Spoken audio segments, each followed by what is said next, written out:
أستعيذ بالله من الشيطان الرجيم بسم الله الرحمن الرحيم. இப்போ நான் உங்கள்கிட்ட கேள்வி கேட்டதுக்கு பதில் சொல்லணுமா அல்லது குரான் படிக்கட்டுமா?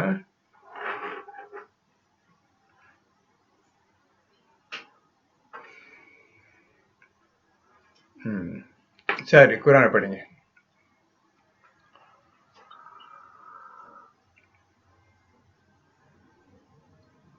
இரண்டாவது சூரா அல்-பக்ரா 230. மீட்ட முடியாதபடி தலாக் சொல்லிவிட்டால் கணவன் அப்பெண்ணை மறுமணம் செய்து கொள்ள முடியாது.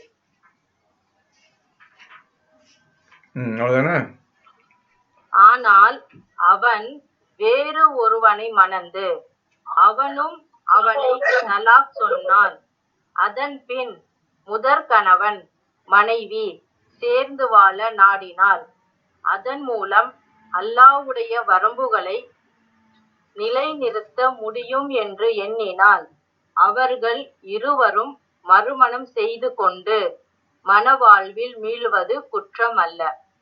இவை அல்லாஹ்வின் வரையறைகளாகும்.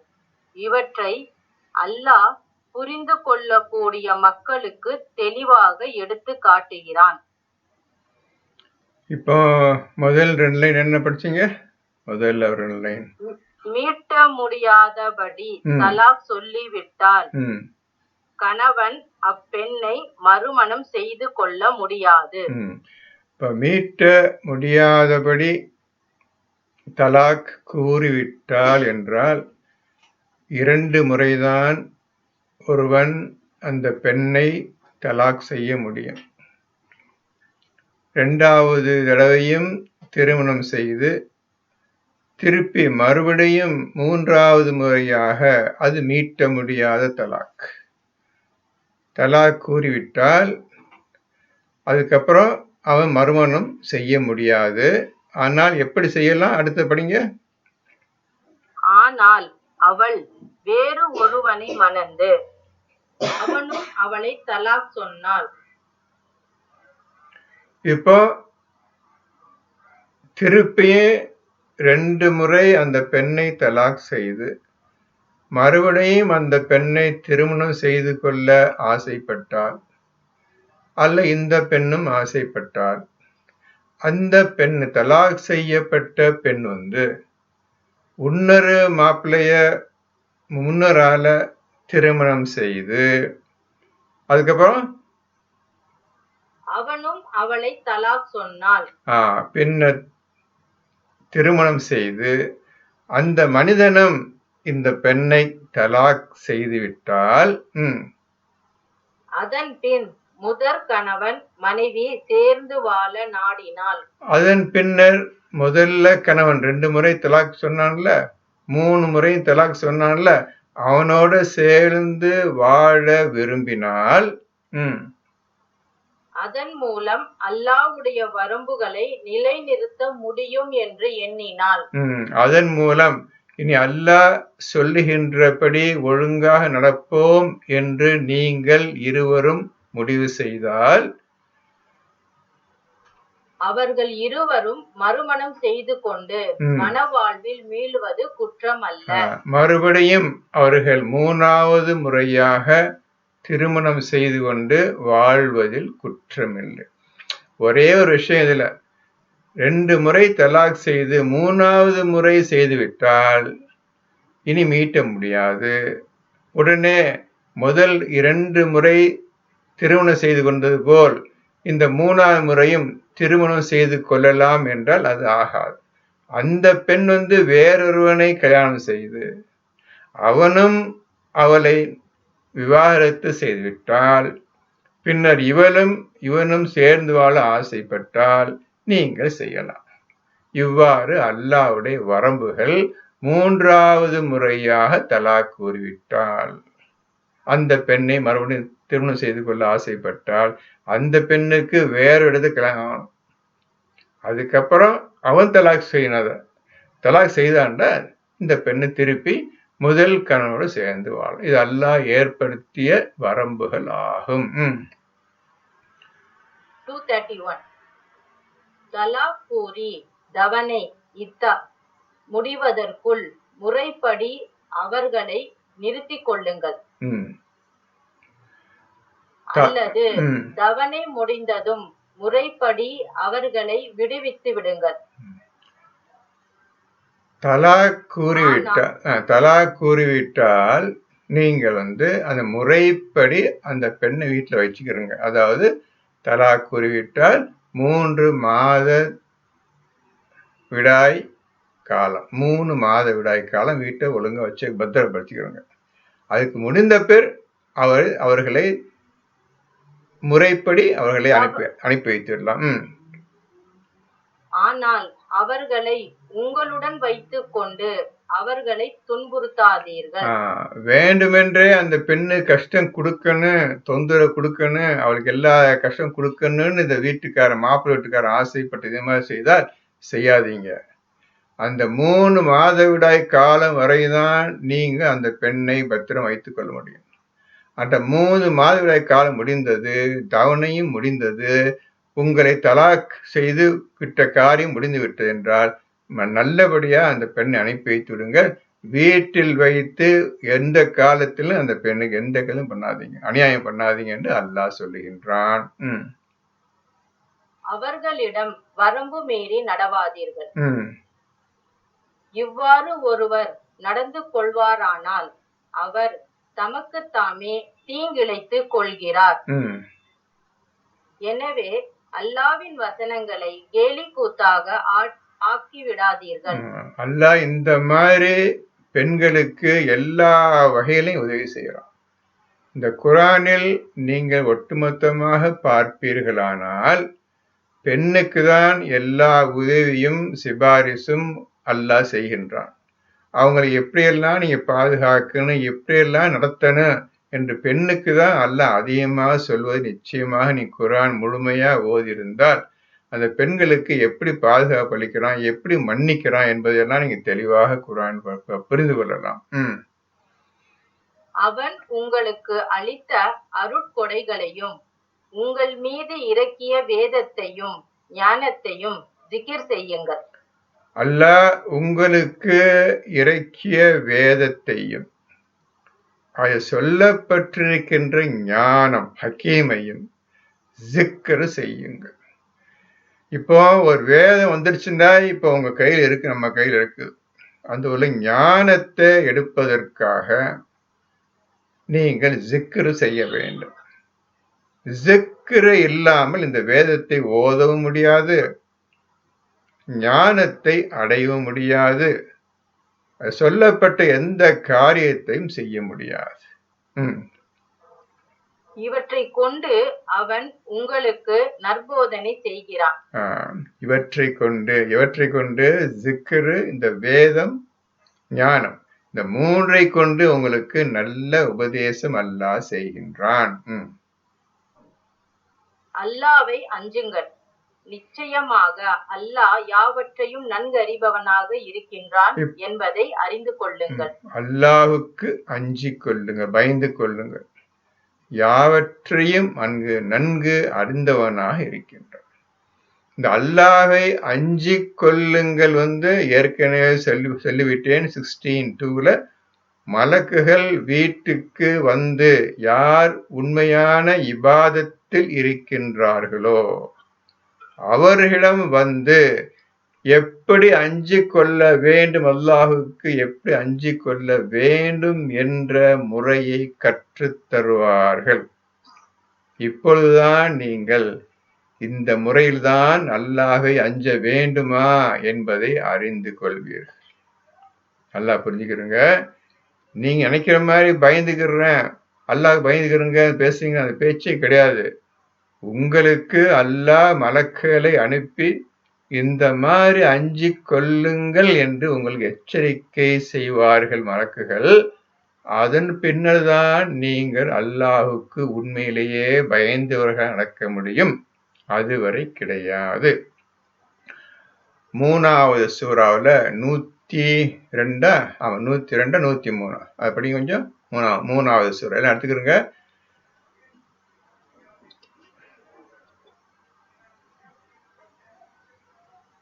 நம்பிக்கை கொண்டோரே, நீங்கள் அல்லாவை அஞ்ச வேண்டிய முறைப்படி அஞ்சுங்கள்.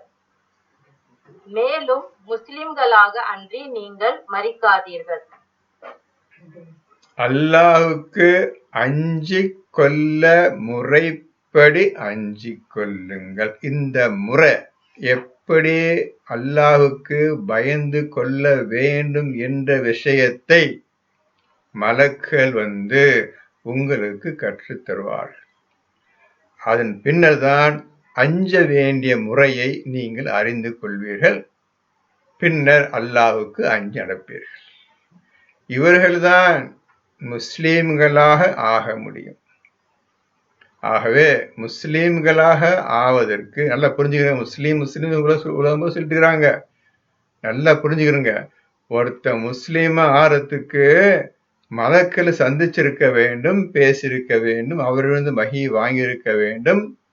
எப்படி அல்லாஹுக்கு பயந்து கொள்ள வேண்டும் என்ற முறையை உங்களுக்கு கற்றுத் தந்திருக்க வேண்டும்.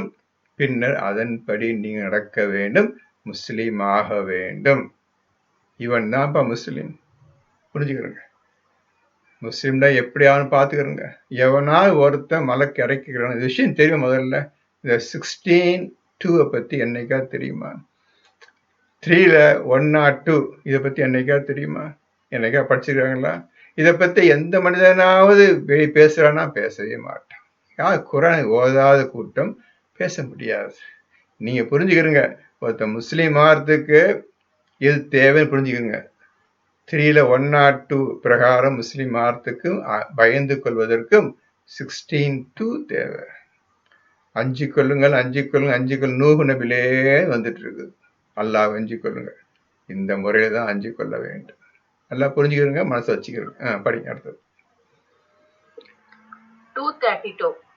இன்னும் பெண்களை நீங்கள் தலாக் செய்து அவர்களும் தங்களுடைய இத்தா தவணையை பூர்த்தி செய்து விட்டால் அவர்கள் தாங்கள் விரும்பி ஏற்கும் கணவர்களை முறைப்படி திருமணம் செய்து கொள்வதை தடுக்காதீர்கள்.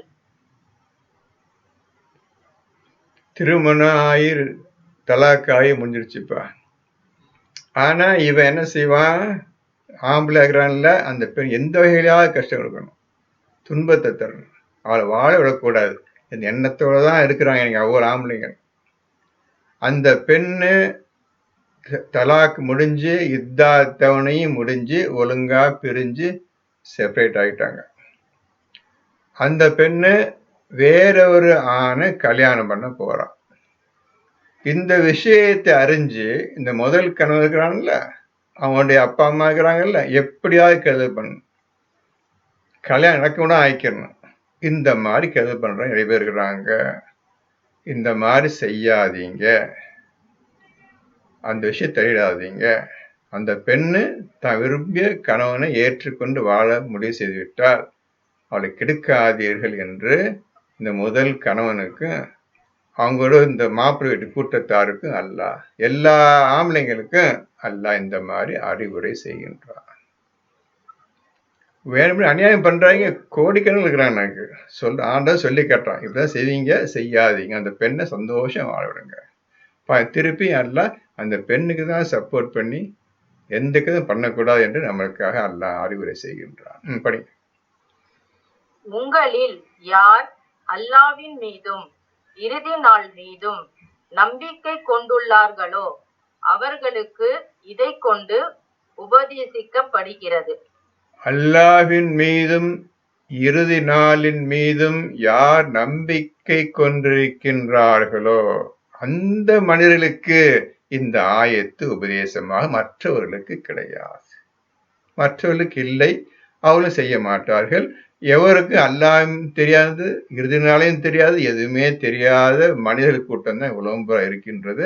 ஆகவே அவர்களுக்கு இந்த குர்ஆனுக்கும் அவர்களுக்கும் அல்லாஹ்வுடைய அறிவுரைக்கு எந்த சம்பந்தமும் இன்று வரை கிடையாது. ரசூல் காலத்திலிருந்து இன்று வரை கிடையாது. இது உங்களுக்கு நற்பண்பும் தூய்மையும் ஆகும். ம் அல்லாஹ் அறிவான், நீங்கள் அறிய மாட்டீர்கள். ஆ. ம் 233. ம் குழந்தைகளுக்கு பூர்த்தியாக பாலூட்ட வேண்டுமென்று விரும்பினால் தாய்மார்கள் தங்கள் குழந்தைகளுக்கு நிரப்பமான 2 ஆண்டுகள் பாலூட்டுதல் வேண்டும். இப்போ டிவோர்ஸ் ஆயிடுச்சு, குழந்தை பிறந்திருக்குது, அந்த குழந்தைக்கு பால் ஊட்டணும். அந்த தாய் பால் ஊட்டுறேன் என்று இருந்தால் நிரப்பமாக 2 இயர்ஸ் 2 வருஷம் ஒழுங்காக அந்த பிள்ளைக்கு பால் கொடுக்க வேண்டும், ஊட்ட வேண்டும். பாலூட்டும் தாய்மார்களுக்கு முறைப்படி உணவும் உடையும் கொடுத்து வருவது குழந்தையுடைய தகப்பன் மீது கடமையாகும். இப்போ குழந்தைய பெற்றுட்டான், டைவர்ஸ் ஆயிடுச்சு, பால் கொடுக்குறாங்க. அந்த பால் கொடுக்க காலம் வரை உணவு உடை எல்லாம் எந்த குறையும் இல்லாம அவங்களை கவனிச்சுக்கிறது அந்த பிள்ளையுடைய தந்தையின் பொறுப்பு ஆகும். எந்த ஒரு ஆத்மாவும் அதன் சக்திக்கு மேல் நிர்பந்திக்கப்பட மாட்டாது. எந்த ஒரு ஆத்மாவும் சக்திக்கு மேல் நிர்பந்திக்கப்பட மாட்டாது. இவனு முடிஞ்சவரையும் அவங்க எல்லாம் கவனிச்சுக்கணும் என்று அல்லாஹ் சொல்லுகிறான். அதுக்கு அல்லே கொடுக்கணும் இல்லை, அவன் என்ன சம்பாதிக்கிறான்னு மனுஷன் அதுக்கு தோத அவங்க பால் ஊட்ட தாய்மார்களுக்கு உணவு உட வசதி எல்லாம் பண்ணி கொடுக்கணும். தாயை அவளுடைய குழந்தையின் காரணமாகவோ அல்லது தந்தையை அவன் குழந்தையின் காரணமாகவோ துன்புறுத்தப்பட மாட்டாது. எந்த காலத்தில் நீ முடிச்சு அதை பரிபாலிப்பது வாரிசுகள் கடமையாகும். இப்போ நீ தானே பெத்த சொல்லி அந்த பிள்ளைய துன்புறுத்துவான், அந்த பெண்ணையும் துன்புறுத்துவான். ஆனா இந்த பெண்ணு கொஞ்சம் வேகமா பேசுனா தேவையில்லாத பேச்சு கீச்சு வரும். இந்த மாதிரி துன்புறுத்தாதீங்க. அந்த பிள்ளையின் வாரிசு யாரு? அந்த பிள்ளைக்கு வாரிசு யாரு? ஒண்ணு தந்தையா இருக்கணும் கவனிக்கிறதுக்கு, அல்ல பெத்த தாயா இருக்கணும், அல்ல தாயோட குடும்பமா இருக்கணும், அல்ல தந்தையோட குடும்பமா இருக்கணும். எந்த வகையிலையும் நீங்க துன்புறுத்த கூடாது. இந்த பிள்ளையின் காரணமாக துன்புறுத்த கூடாது. அநியாயமா பொய்ய சொல்லி என்னமா சொல்லி அந்த பெண்ணு மீது எந்த படியும் போடக்கூடாது என்று அல்லாஹ் இந்த மாதிரி பல வகையில எச்சரிக்கிறான். இன்னும் இருவரும் பரஸ்பரம் இணங்கி ஆலோசித்து பாலூட்டலை நிறுத்த விரும்பினால் அது அவர்கள் இருவர் மீதும் குற்றமாகாது. பிடிக்கல, நீ உனக்கு தலாக் ஆயிடுச்ச, வீட்டுக்கு போய் இன்னுமே உட்காந்துட்டு இருக்க அப்படின்னு சொல்லி இவன் வெறுப்பா இருக்கலாம். சரி, அந்த பெண்ணு மெம்மை உட்காந்துருக்கணும் போகலான்னு என்ன இருக்கலாம். அப்படி இருந்தா பரஸ்பரமாக போய் பால் ஊட்டுறத நிறுத்திட்டு அவங்க போயிடலாம். அப்புறம் தவிர ஒரு செவிலி தாயை கொண்டு உங்கள் குழந்தைகளுக்கு பாலூட்ட விரும்பினால் அது உங்களுக்கு ஒரு குற்றம் இல்லை. இப்ப நீ வேண்டாமா, நீ போயிருமா, தலாக் ஆயிடுச்சு, நான் அவன் செவிலித்தாயை வச்சு பால் ஊட்டிக்கிறேன் அப்படி என்று இந்த கண்ணன் விரும்பினால் குற்றம் கிடையாது. ஆனால் அக்குழந்தையின் தாய்க்கு உங்களிடம் இருந்து சேர வேண்டியதை முறைப்படி செலுத்திவிட வேண்டும். ஆனால் அந்த பெண்ணுக்கு முறைப்படி அல்லாஹ் எதெல்லாம் கொடுக்க வேண்டும் என்று கட்டளை ஏற்றிருக்கின்றானோ எந்த குறையில்லாம நீங்க அவர்களுக்கு கொடுத்து விட வேண்டும். அல்லாஹ்வுக்கு பயந்து நடந்து கொள்ளுங்கள். நிச்சயமாக அல்லாஹ் நீங்கள் செய்வதை பார்ப்பவனாக இருக்கின்றான் என்பதை அறிந்து கொள்ளுங்கள். அல்லாஹ்வுக்கு பயந்து கொள்ளுங்கள். திருப்பி அல்லாஹ்வுக்கு பயந்து கொள்ளுங்கள். நீங்கள் செய்வதை அவன் பார்ப்பவனாக இருக்கின்றான். யார் செய்ய முடியும்? இந்த மலக்கள் யார் வீட்டுக்கு வந்து எப்படி பயப்பட வேண்டும் என்று சொல்லி கொடுத்தார்களோ அவர்களுக்கு மட்டும்தான் நீங்க படிக்கிற ஆயத்து முழுவதும், மத்த யாரும் கிடையாது. அல்லாஹ்வுக்கு எப்படி அஞ்சி கொள்ள வேண்டும் என்ற முறையை எந்த ஒரு ஆணும் பெண்ணும் கற்றுக்கொண்டார்களோ, அல்லாஹ்வும் கற்றுக்கொண்டார்களோ அவர்களுக்குத்தான் இந்த ஆயத்து.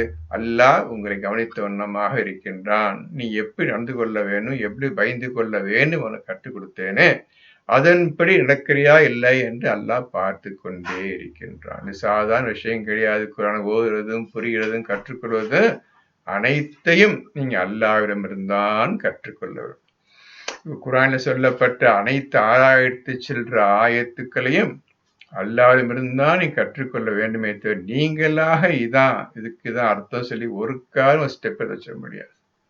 முழுமையா அவனுடைய அடிப்படையில் அவனுடைய சொற்களின் உதவியால் நீங்க கற்றுக்கொண்டு நீங்க செயல்படுத்த வேண்டுமே தவிர நீங்களாக எந்த இடத்திலும் எந்த நேரத்திலும் இப்படித்தான் அது அர்த்தம், இப்படிதான் நடக்கணும்னு சொல்லவும் கூடாது, நீங்க செய்யவும் கூடாது. அல்லாஹ்விடமிருந்து உங்களுக்கு வஹி, உங்களுக்கு வழிகாட்டி வரும் முறை நீங்கள் பொறுத்திருக்க வேண்டும். புரிஞ்சுக்கிறோங்க. 234 உங்களில் எவரேனும் மனைவியரை விட்டு மரணித்தால் அம்மனைவியர் 4 மாதம் 10 நாள் பொறுத்திருக்க வேண்டும். இப்போ மனைவி கணவன் இறந்து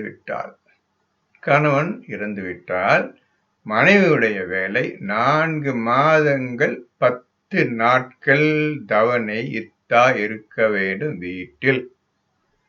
4 மாதங்களும் 10 நாட்கள். இது என்ன கணக்கு?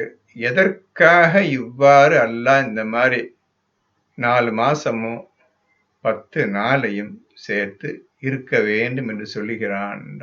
மனிதனுடைய படைப்பு அந்த மாதிரி இருக்கிறது. இந்த படைப்பின் பிரகாரம் நீ 4 மாசம் 10 நாள் இருக்க வேண்டும். இது படைப்பில் சேர்ந்து போய் என்ன காரணத்திற்காக மனநிலை மாற வேண்டும், எப்படி மாறுது, எப்படியெல்லாம் சோகம் அடையுது, எப்படியெல்லாம் கவலை ஆகுது, எப்படியெல்லாம் எதிர்காலத்தை பத்தி அந்த நினைச்சிட்டு இருக்கிறா, இவ்வளவே நீ அறிந்து கொள்வதற்கு முற்றிலும் அல்லாஹுக்கு அஞ்சு நடப்பதற்கு 4 மாதம் 10 நாட்கள் தேவைப்படுகிறது. அந்த 4 மாதம் 10 நாட்களில் அந்த பெண் பூர்ணமாக திருந்தி மனசு நிம்மதியாகி எப்படி வாழ வேண்டும் முறையும் அல்லாஹ் கற்றுத் தருகின்றான். அல்லாஹ்வுக்கு முறைப்படி அஞ்சி கொள்ளக்கூடிய பெண்ணாக இருந்தால் அவங்களுக்கு தான் 4 மாசம் 10 நாள். இங்க உள்ள பெண் யாரும் கிடையாது, பெண்களுக்கு யாரும் கிடையாது, அப்படி யார் நடுமைப்படுத்துறதும் கிடையாது. உங்களுக்கே தெரியுமே, கணவன் இறந்த எத்தனை இருக்கிறாங்க, உங்களுக்கு தெரியுமே எத்தனை இருக்கிறாங்க. இப்போ இத்தான் சொல்லிக்கிட்டு யாருக்கும் தெரியாது இல்லை. இப்ப எப்ப உங்க நடைமுறை என்ன இப்போ தெரியாது, எதுவும் தெரியாது உங்களுக்கு இல்லையா? எத்தனை இருக்கிறாங்கன்னு தெரியாது. சார் இப்ப இந்த 4 மாசம் 10 நாள்ல தான் இப்ப அந்த உண்மையான மூமினாக இருந்தால் அந்த பெண்ணுக்கு எதிர்காலத்தை பற்றி முழு விபரம் அவர் அல்லாஹ் என்று அறிந்து கொள்வார்கள். அந்த தனிமையாக இருக்கும் பொழுது எந்த மனிதனுடன் எந்த பேச்சும் வைத்துக் கொள்ளாமல் அது 4 மாசம் 10 நாள் இருக்கிற விஷயம் இருக்குத, அது சாதாரண விஷயம் கிடையாது. அவங்க பெண்ணுடைய மனநிலை மாற்றம் என்பது நீங்க பெண்ணாகி உங்களுக்கு தான் தெரியும். ஆணும் ஓரளவு ஒழுங்கா புரிஞ்சுக்கிட்டு அமைதியா இருக்கும். ஆணு போயிட்டான, இந்த பெண்ணு தான் ஒழுங்கா புரிஞ்சுக்கிட்டு இருக்கணும். படிங்க. கவனை பூர்த்தியானதும் அவர்கள் தங்கள் காரியத்தில் ஒழுங்கான முறையில் எதுவும் செய்து கொள்வதில் உங்கள் மீது குற்றமில்லை. அல்லாஹ் நீங்கள் செய்வதை நன்கறிந்தவனாக இருக்கின்றான். இப்போ இந்த ஆயத்துல என்னம்மா நீங்க புரிஞ்சுக்கிட்டீங்க? இப்ப படிச்ச இந்த 3 சென்டென்ஸ்ல என்ன புரிஞ்சுக்கிட்டீங்க? தவணை முடிந்தது. படிங்க, திருப்பி படிங்க. தவணை முடிந்ததும், தவணை பூர்த்தியானதும், 4 மாசம் 10 நாள் பூர்த்தி ஆனதும் இப்ப ஃப்ரீ ஆயிட்டாங்க. அவர்கள் தங்கள் காரியத்தில் ஒழுங்கான முறையில் எதுவும் செய்து கொள்வதில் உங்கள் மீது குற்றம் இல்லை. இப்போ அந்த பெண்ணு ஒரு டிசிஷன் எடுக்குது, ஒரு முடிவு எடுக்குது. நான் இந்த மாதிரி வாழ போறேன், அல்லது சொந்தமா நான் சம்பாதிக்க போறேன், நல்ல முறையில் ஒழுங்கான முறைய காரியத்தை நான் இனிமே எதிர்காலம் செய்ய போகின்றேன் என்று முடிவு செய்து அந்த பெண் இறங்குறாங்க. நல்லா புரிஞ்சுங்க, ஆம்பளை கிடையாது, பெண் இறங்கினால், நல்ல விஷயத்தை இறங்கினால் நான் என்னமே என்னை கவனிச்சுக்கிறேன், யார் உதவி செய்ய தேவை எனக்கு என்று விரும்பினால், அந்த பெண்ணு வீட்டுக்காரர்களோ அல்லது மாப்பிள்ளை வீட்டுக்காரர்களோ அவர்களுக்கு எந்த தடையும் செய்யாதீங்க. அவள் விருப்பப்படியே செய்து கொள்ளட்டும். அல்லாஹுக்கு பயந்து நியாயமான முறையில், நல்ல முறையில் அவங்களுக்கு நடந்து கொள்ளட்டும். அவங்க விருப்பத்தை நீங்க தடை செய்யாதீர்கள், தடையாகவும் இருக்காதீர்கள் என்று அந்த மாப்பிள்ளை வீட்டுக்காரங்களுக்கு அல்லாஹ் சொல்லுகின்றான். திருப்பி அல்லாஹ் அந்த பெண்ணுக்கு எவ்வளவு உதவி செய்யறான்னு பாருங்க. நீங்க என்ன செய்வீங்க? முஸ்லீம் பெண் வெளியே போக கூடாது, காவலுக்கு பார்க்க கூடாது, அது செய்கிறது சொல்றீங்க. அல்லாஹ் சொல்றான் எது வேணும் செஞ்சுக்கிட்டு, நீங்க தடையா இருக்காதுன்னு சொல்றோம். இவ்வளவு இண்டிபெண்டன்ஸ், இவ்வளவு ஃப்ரீடம் கொடுத்துக்கிறான் பெண்ணுக்கு. நல்லா பார்த்துக்கிறோங்க. இங்க என்ன அநியாயம் நடக்கு அதையும் பார்த்துக்கிறோம். என்ன அநியாயம் நடக்குது நீங்க கண்ணை பார்த்தா இருக்கிறீங்க, நீங்களும் செஞ்சுதான் இருக்கிறீங்க. இப்ப பார்த்துக்கிறீங்க, அல்லாஹ் இந்த மாதிரி செய்ய சொல்றோம். நீங்க அல்லாஹ் மீது நம்பிக்கை கொண்டவர்களாக இருந்தால், எந்த ஆணும் இருந்தால் அதை பத்தி கவலைப்பட மாட்டான். சரிம்மா, உன் இஷ்டப்படி எப்படி செஞ்சுக்கம்மா, அவ்வளவுதான். விருப்பப்படி விட்டுட்டேன், நீ எது உனக்கு பிடித்தமா செஞ்சுக்கிட்டு சந்தோஷம் தான் போதுமா எனக்கு. அதில் வேலை செய்யாம நான் இங்கே வீட்டில் இருக்கேன் இருங்கம்மா அப்படின்னு சொல்லுவான். எது அறிவு இல்லை. ஆனால் ஆம்பளைங்க ஒருத்தன் ஒத்துக்கிட மாட்டாங்க. நீ என்ன வெளியே போகுது, நீ என்ன பிசினஸ் பண்ண போற, நீ என்ன வியாபாரம் பண்ண போற, நீ என்ன தனியாக செய்ய போற, இப்படி கேள்வி கேட்டு அந்த பெண்ணுடைய வாழ்க்கையை நாசமாக்கி விட்டுறாங்க. இப்படிதான் போயிட்டு இருக்குப்பா. அடுத்தபடி 235. பெண்ணுடன் திருமணம் செய்ய கருதி குறிப்பாக அறிவிப்பதிலோ அல்லது மனதில் மறைவாக வைத்திருப்பதிலோ உங்கள் மீது குற்றம் இல்லை. இப்போ அந்த பெண்ணு 4 மாதம் 10 நாட்கள் இத்தா இருக்கிறாள். அந்த பெண் இப்பொழுது வேற ஒரு ஆம்பளைக்கு அந்த பெண்ணை கல்யாணம் பண்ண வேணும் என்று ஆசை வந்துவிட்டது. அதை அந்த பெண்ணுக்கு தெரிஞ்ச நண்பனோ யாரோ மூலமாக அதை நீங்க வெளிப்படுத்தலாம். அந்த பெண்கிட்ட சொல்லி, இத்தா முடிஞ்சோன்னு நான் உனக்கு கல்யாணம் பண்ண ஆசைப்படுறேன்னு இந்த ஆள் சொல்றான்னு சொல்லி அந்த பெண்ணுடைய நண்பனுக்கு தெரிஞ்ச தோழிக்க சொல்லி விஷயத்தை அந்த பெண்ணுக்கு சொல்லலாம். அல்லது இத்தா முடியிட்டு அந்த பெண் கல்யாணம் பண்ணிக்க பேசி முறைப்படி பேசி கல்யாணம் பண்ணிக்கலான்னு ஆசை இருந்துச்சா அந்த ஆசை வெளியே சொல்லாம மனசிலேயே வச்சுக்கிறது தப்பு கிடையாது. அடுத்தது, நீங்கள் அவர்களை பற்றி எண்ணுகிறீர்கள் என்பதை அல்லாஹ் அறிவான். அந்த பெண்ணை பற்றி நீங்கள் என்ன நினைக்கிறீர்கள், அந்த பெண் மீது எவ்வளவு ஆசை வைத்திருக்கிறீர்கள், அல்ல அந்த பெண் வேறு வழியாக நீங்கள் நினைக்கின்றீர்களா, எல்லாத்தையும் அல்லாஹ் கவனித்தவனாகவே இருக்கிறான், அறிந்தவனாகவே இருக்கின்றான். ஆனால் ரகசியமாக அவர்களிடம் வாக்குறுதி செய்து கொள்ளாதீர்கள். அந்த 4 மாதம் 10 நாட்கள் இருக்கும் பொழுது நீங்கள் அவசரப்பட்டு ரகசியமாக அந்த பெண்ணிடம் பேசிவிடாதீர்கள். அப்ப அந்த காலத்துல ஒண்ணும் கிடையாது, போனும் கிடையாது, ஒண்ணும் கிடையாது, எதுவும் கிடையாது, பேச முடியாது. இப்ப இன்னைக்கு எது செஞ்சிடலாம், அந்த மாதிரி செய்ய வேண்டாம். ரகசியமாக நீ இத்தான் முடிஞ்சோன்னே நான் உன்னை கல்யாணம் பண்ணிக்கிறேன் அந்த செய்தியை ரகசியமா சொல்ல வேண்டாம். அது 4 மாதம் 10 நாள் முடியும் வரை. ஆனால் இது பற்றி வழக்கத்திற்கு ஒத்த சொல்லை நீங்கள் சொல்லலாம். இதை பற்றி வழக்கமான சொல்ல என்ன பார்த்தோம், புரிஞ்சுக்கிட்டீங்க? இதை பத்தி என்ன படிச்சு என்ன போட்டிருக்குது? ஆனால் இது பற்றி வழக்கத்திற்கு ஒத்த சொல்லை நீங்கள் சொல்லலாம். அப்புறம் இன்னும் கெடு முடியும் வரை திருமண பந்தத்தை பற்றி தீர்மானித்து விடாதீர்கள். இந்த 4 மாதம் 10 நாள் முடிவதற்கு முன்னர் உங்கள் வழக்கம் போல மனசோட ஆசை வெளியப்படுத்துன்னு வெளியே சொல்லிருந்தேன் அப்படின்ட்டு நீங்க வழக்கத்துக்கு மாற யாரும் ஒண்ணு அந்த பெண்ணு ரகசிய பேச்சு இல்லாம உங்க நண்பர்களோட இது மாதிரி ஆசை இருக்கு இப்ப எனக்கு அப்படின்னு வழக்கமாக பேசக்கூடிய பேச்சு பேசிக்கலாம், தப்பு கிடையாது.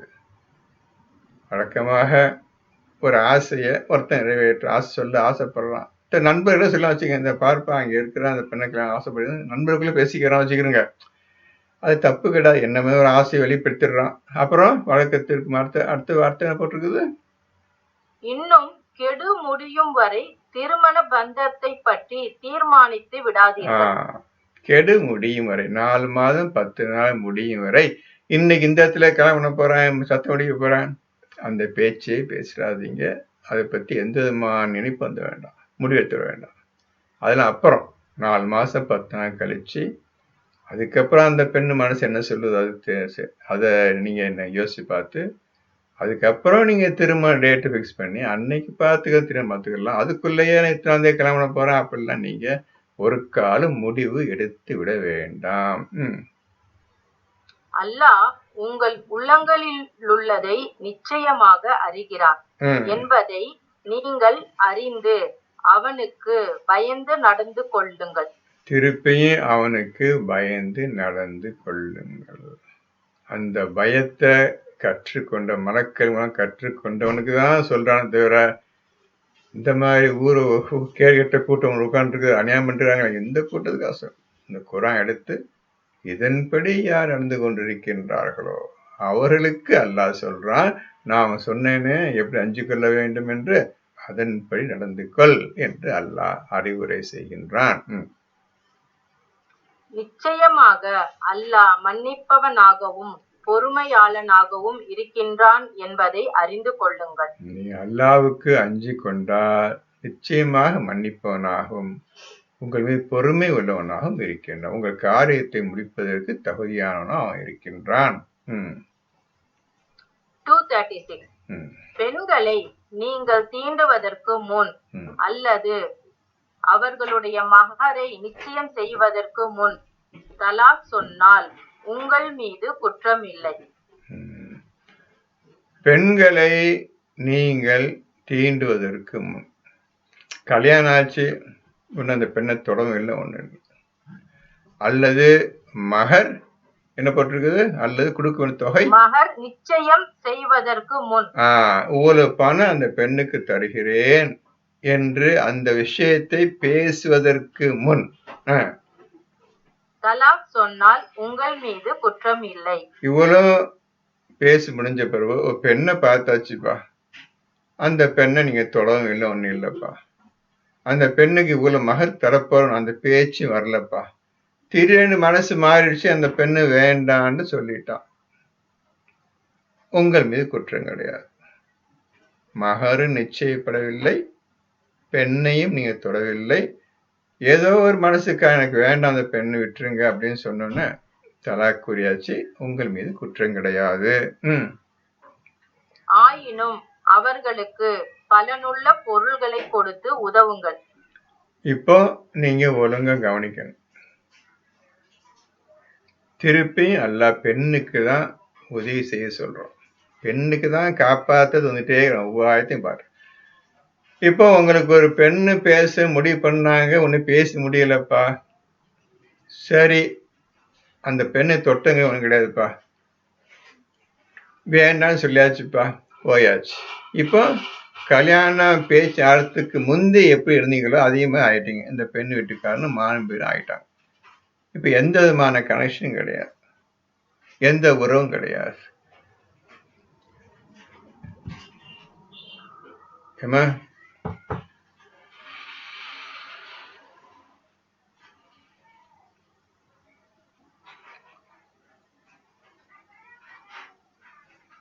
இப்போ நீங்க செய்ய வேண்டிய காரியம் என்னவென்றால்,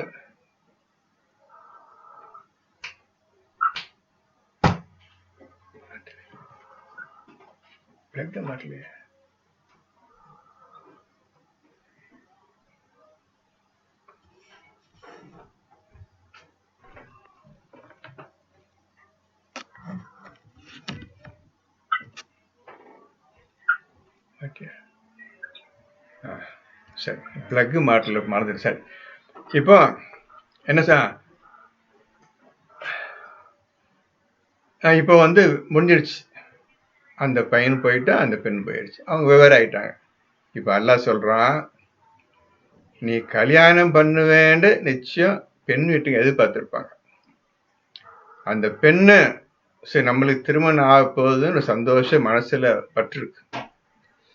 எல்லாம் இந்த மாதிரி கூடி வரும் பொழுது நீ வேணாம் சொல்லி போயிட்ட. அந்த பெண்ணுடைய மனசும் அந்த பெண்ணை பெத்தவங்களுடைய அப்பா மனசும் எப்படி இருக்குன்னு கொஞ்சம் யோசிச்சுப்பார். எப்படி இருக்குன்னு யோசிச்சுப்பார். அதனால வேண்டான்னு சொல்லிட்டு போறது பெரிய விஷயம் கிடையாது. அந்த பெண்ணுக்கு இவன் நல்ல முறையில் பணமோ உதவியோ செய்து கொடுக்க வேண்டும் என்று அல்லாஹ் கூறுகின்றான். எந்த சம்மந்தம் இல்லை, இருந்தாலும் நல்ல முறையில் கொடுத்து உதவி செய்யுங்கள். எப்படி இருக்கு? கொஞ்சம் வசதி இல்லாம இருக்கலாம்.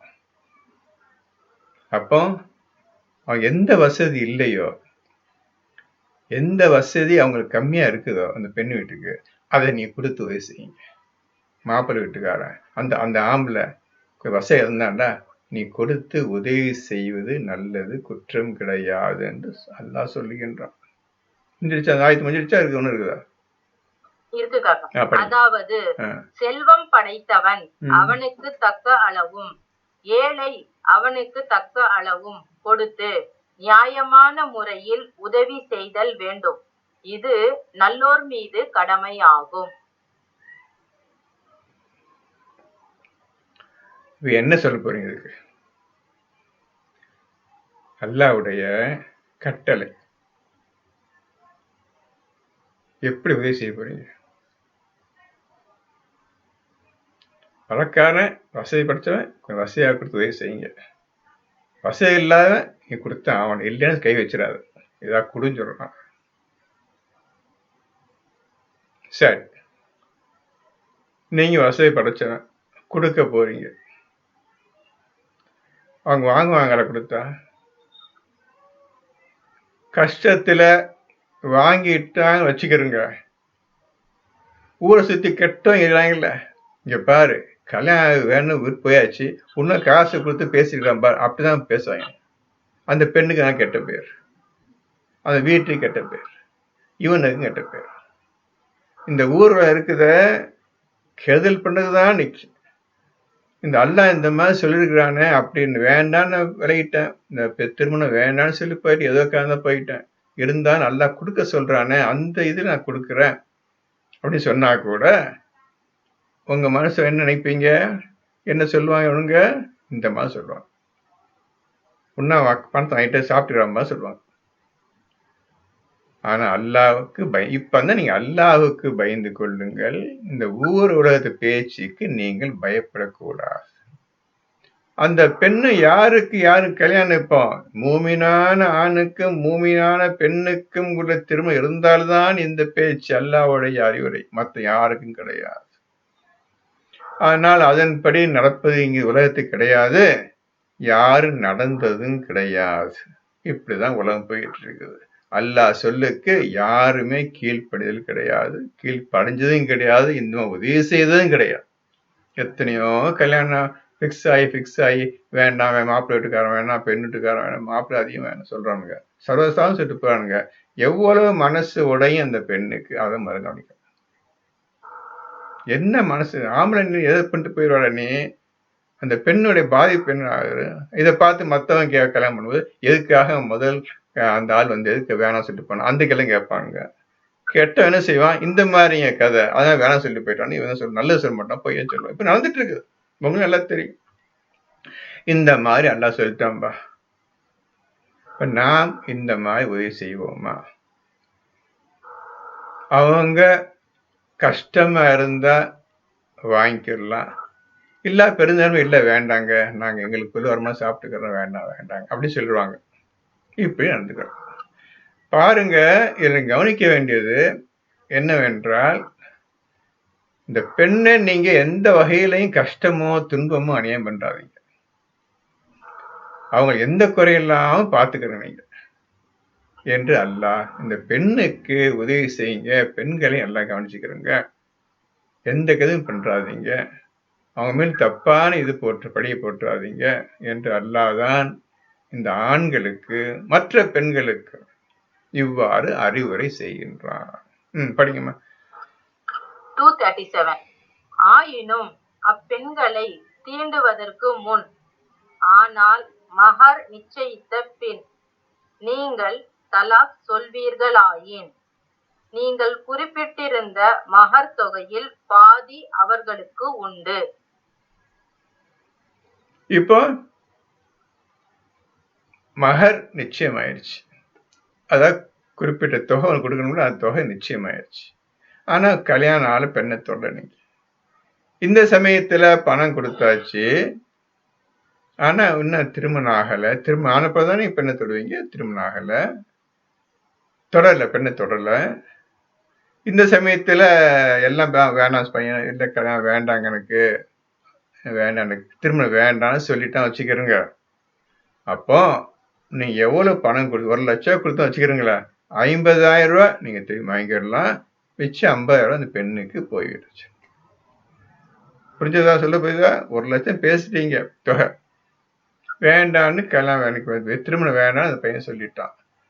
சரி, நீங்க கொடுத்த தொகையை முழுமையை வாங்கிக் கொள்ள முடியாது, நீங்க பாதி எடுத்துக்கலாம், பாதி அந்த பெண்ணுக்கு கொடுத்துடணும். இது அல்லாஹ்வுடைய கட்டளை. இது வந்து ஃபர்த், கட்டாய கடமை. தெரியாம அடுத்தபடிங்க. அப்பெண்களோ அல்லது எவர் கையில் அத்திருமண பற்றிய பிடி இருக்கிறதோ அவர்களோ மன்னித்து விட்டாலன்றி. இப்ப யாருக்கு பிடி இருக்குது? பெண்கள் தான் இருக்குங்க. ஈஸ்வரா, என்னப்பா இந்த மாதிரி சொல்லிட்டு எல்லாம் பேசி ஊர் கூட பேசும்போது இந்த மாதிரி வேணாம் சொல்லிட்டு எப்பான்னு சொன்னா, அப்ப அந்த இது யார்கிட்ட போய் பாதிக்கும்? சரி, பரவாயில்ல, எல்லாத்தையும் எடுத்துட்டு போங்க, 1 லட்சம் குத்திகள்லாம் எடுத்துட்டு போங்க, விட்டு விட்டால் எந்த தப்பும் கிடையாது. நீங்க கொடுத்த பணத்தை பூரா வாங்கிட்டு போயிருங்க. வேண்டாம் என்று அந்த பெண் வீட்டார்கள் பெண்ணை விட்டு விட்டால் வாங்கிக்கிறீங்க, எந்த தப்பும் கிடையாது. ஆனால் இவ்விஷயத்தில் விட்டு கொடுப்பது தக்வாவுக்கு மிக்க நெருக்கமானதாகும். இப்போ தக்வா, பயபக்தி. பயபக்தி இல்ல, தக்குவாண்டா இவங்க பயபக்தியும் போடுறாங்க, அது ஒழுங்கான அர்த்தம் கிடையாது. தக்வா என்ற விஷயத்துக்கு நான் உங்களுக்கு தனியா அர்த்தம் சொல்றேன். இந்த வார்த்தைக்கு எப்படி அந்த வார்த்தை எடுத்துட்டு நாபுது இபாதத்துன்னு போட்டோமோ, அதே மாதிரி அந்த பயபக்தி எல்லாம் சும்மா சாதாரண என்ன பயம் பக்தி ஒண்ணும் கிடையாது. தக்குவா என்ற வார்த்தைக்கு உங்களுக்கு அழகான அர்த்தத்தை இன்ஷா அல்லாஹ் சொல்லுகின்றேன். இப்பொழுது அல்லாஹ் சொல்லுகின்றான், என்ன படிச்சீங்கம்மா நீங்க? ஆனால் இவ்விஷயத்தில் விட்டு கொடுப்பது தக்வாவுக்கு மிக்க நெருக்கமானதாகும். ஒண்ணு, மாப்பிள்ளை விட்டு கொடுத்துடுறேன், விட்டு கொடுத்து என்ன, அது 1 லட்சமே கொடுத்துடுறேன், பாதி வேண்டாம், அதை விட்டு கொடுக்கறது. விட்டு கொடுக்குறேன்டா 1 லட்சம் கொடுத்துறாங்க, வேண்டாம் அப்படின்னு சொல்வது தக்வாவுக்கு நெருங்கியது ஆகும். அல்ல அந்த பெண் வீட்டார் பெண் இல்ல, நீங்க கொடுத்த 1 லட்சம் நீங்களே வச்சுக்க வேண்டான்னு கொடுக்குறாங்கல்ல, அந்த பெண் தக்வாவுக்கு மிக்க நெருங்கிய பெண்ணாக இருக்கின்றாள், இவனும் இருக்கின்றாள். விட்டு அல்லாஹ் சொல்வதை போல் விட்டு கொடுத்தாள். நீங்க பணம் எவ்வளவு விஷயம் முக்கியமா தேவை. இந்த பணத்தை கொடுத்துட்டு வாங்குறது எவ்வளவு கஷ்டமா, மனசு கஷ்டமா இருக்கு. பணம் வந்துருச்சு, இந்த செலவாவது பண்ணுவோம் அப்படின்னு முடிவெடுத்து வச்சுட்டு இருக்குமோ, இல்லை வேண்டாம்னு சொன்னா பணம் 50,000 பாதி பணம் போயிடுது. ஏதோ பரவாயில்ல, கஷ்டம் உண்டாயிருது, விட்டு கொடுங்க. அந்த 1 ரூபாயை அப்படி விட்டு கொடுத்துருங்க. ரொம்ப தக்குவாவுக்கு நெருங்கியதான். ஒரு தக்குவா உடையவனாக ஒருவன் வருவது என்றால் சாதாரண விஷயம் கிடையாது. இது தக்குவாவுக்கு நெருங்கக்கூடிய விஷயமாகும். இந்த மாதிரி விட்டு கொடுப்பது பரந்த மனசு உடையது, இரக்க குணம் உடையது, தர்ம குணம் உடையது தக்குவாவுக்கு நெருங்கிய செயல் ஆகும். முடிச்சா இன்னும் இருக்குதா? இருக்குக்கா. இன்னும் உங்களுக்கிடையே உபகாரம் செய்து கொள்வதையும் மறவாதீர்கள். மறுபடியும் வர்றான் ஆண்டவன். முதலுக்கு மகர் நிச்சயமால எதுனால இருந்தா உதவி செய்யுங்க. மகர் நிச்சயமாயிருச்சு, பாதி பணம் வந்துருச்சு, ஆனா அங்கேயும் திருமணம் ஆகல, இதுலயும் திருமணம் ஆகல. இருப்பினும் நீங்க உதவி செய்து கொள்வது, அந்த வீட்டை மறந்துடாதீங்க. எந்த பெண்ணை வேண்டான்னு சொன்னியோ அந்த வீட்டை மறந்துடாத. அவங்க அப்பா அம்மாவை கவனிச்சிக்க. அந்த பெண்ணுக்கு ஏதாவது தேவைன்னா, அந்த பிள்ளைக்கு கல்யாணம் ஆகிற வரையும் ஏதாவது தேவை இருந்தா நீ உபகாரம் உதவி செய்து கொள்வது நல்லது ஆகும். புரிஞ்சுக்கிறங்கப்பா. யார் செய்வாங்க? அல்லாஹுக்கு. அல்லாஹ் சொல்லியபடி எவன் அஞ்சுகின்றானோ அவன் மட்டும்தான் உலகத்துக்கு அஞ்ச மாட்டான். உலகம் என்ன சொன்னாலும் சரி, நான் உதவி செய்தே தீருவேன். இந்த மாதிரி செய்யக்கூடிய ஆண் கிடையாது, அந்த மாதிரி செய்யக்கூடிய பெண் கிடையாது, இன்னைக்கு கிடையாது. குரான் ஒதுக்கப்பட்டு தள்ளப்பட்டு வைத்து விட்டது என்று யாரும் குரான் தொட மாட்டாங்க. இதன்படி அவன் செய்ய மாட்டான். அதனால நீங்க திருமணம் செய்து கொள்ள ஒரு காலம் முடியாதுப்பா. நீ ஒரு காலம் திருமணம் செய்து கொள்ள முடியாது. எந்த காலம் நீங்க திருமணம் செய்து கொள்ள முடியாது. அதையும் புரிஞ்சுக்கிறோங்க. நான் வீட்டு பெண்ணை பார்க்க போறேன், நல்ல பெண்ணை பார்க்க போறேன், நல்ல மாப்பிள்ளை பார்க்க சொல்றீங்களே, ஷைத்தானுடைய செயல். ஷைத்தான் தான் இந்த வேலையை செய்வான், இந்த பேச்சு சொல்லுவான். இது நல்ல பெண்ணை பார்க்க போறேன், நல்ல பெண்ணை பாருங்க, நல்ல மாப்பிள்ளையை பாருங்க சொல்றது ஷைத்தானுடைய செயல். ஒரு காலம் நல்ல பெண்ணையும் பார்க்க முடியாது, நல்ல பையனையும் பார்க்க முடியாது. அல்லாஹ் சொல்லின மூமினான ஆணுக்கு மூமினான பெண்ணுதான் பொருத்தமாகும். அதே மாதிரி மூமினான பெண்ணுக்கு மூமினான ஆண் தான் பொருத்தமாகும். இவர்களை தான் நீங்க திருமணம் செய்து கொள்ள வேண்டும். அப்படி மூமினான ஆண் இந்த உலகத்தில் இல்லை, மூமினான பெண்ணு உலகத்தில் கிடையாது, ஒரு காலம் கிடையாது. இன்னைக்கும் கிடையாது, நாளைக்கும் கிடையாது. யார் இருப்பாங்க குரான் எடுத்து இரவு நேரம் பகல் நேரம் பார்க்காம ஓதி இதை நடந்து கொள்ள வேணும்னு எந்த பெண் இந்த உலகத்தில் இருக்கிறா, எந்த ஆம்பளை ஒருத்தருக்காங்க இருக்குன்னு சொல்லுங்க பார்ப்போம். இருந்தாலும் படிச்சு முன்னேறி அதுக்கப்புறம் நீங்க வகை அல்லாமல் பேசி இவ்வளவு விஷயம் செய்ய வேண்டியிருக்குது. யார் செஞ்சாங்க? அது சும்மா தமாஷா ஒரு காலம் போயிட்டு இருக்கு. சும்மா தமாஷா போறது வர்றது. நாங்கள் இஸ்லாமியன் முஸ்லீம் சொல்லிட்டு போயிட்டு இருக்க வேண்டியதுதான். பார்த்தாக்குறீங்க. இந்த சொன்னபடி நடப்பதற்கு ஒரு ஆணும் கிடையாதுப்பா, பெண்ணும் கிடையாதுப்பா.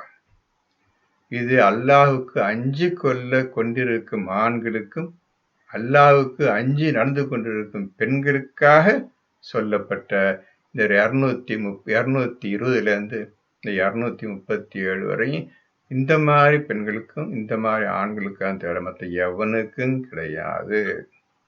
சொல்லிய சொல் அப்படியே இருக்கின்றது. யாரும் இதை எடுத்து படித்ததும் கிடையாது, தொட்டதும் கிடையாது. அது அப்படியே இருக்கின்றது. தூசி படிஞ்சு கிடக்குதுப்பா இந்த குரான். இன்னைக்கு தொடாம கிடக்குதுப்பா. படிங்க, அடுத்து படிங்க. நிச்சயமாக அல்லாஹ் நீங்கள் செய்வதை பார்ப்பவனாக இருக்கின்றான். பிச்சு பார்த்தாக்கணும்.